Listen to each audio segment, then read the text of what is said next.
I had the opportunity to meet Mike a few years after he had had a stroke. He came to me with some shoulder issues, hip and knee issues as well. In spite of this, he still wanted to improve his pickleball game, which he absolutely loved playing. And he also wanted to lose some body fat around his stomach, especially because he was tired of seeing it jiggle while he was playing the game that he loved so much. So at this point, though, he's thinking that he's close to 70, so he's thinking that he's probably not going to be able to really lose this body fat at his age. He's also thinking he's probably just going to have to live with this pain in his shoulder, knee, and hip. And he just kind of convinced himself, like, it is what it is at this age. He'd be happy if he just essentially got a little bit better at the game that he loved to play so much, and hopefully lose some pounds somehow. So that was what he kind of went into the beginning of our conversations with as far as training goes.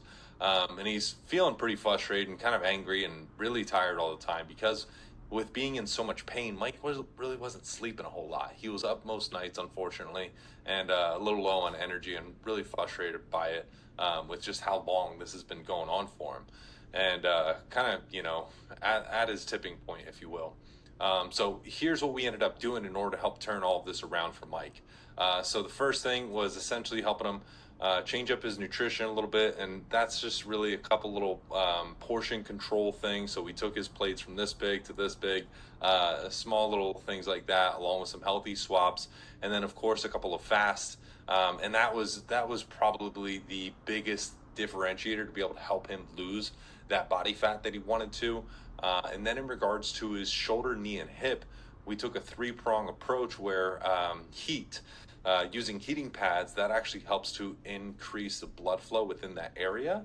And so by doing that, that helps to speed up the healing process. And then we also did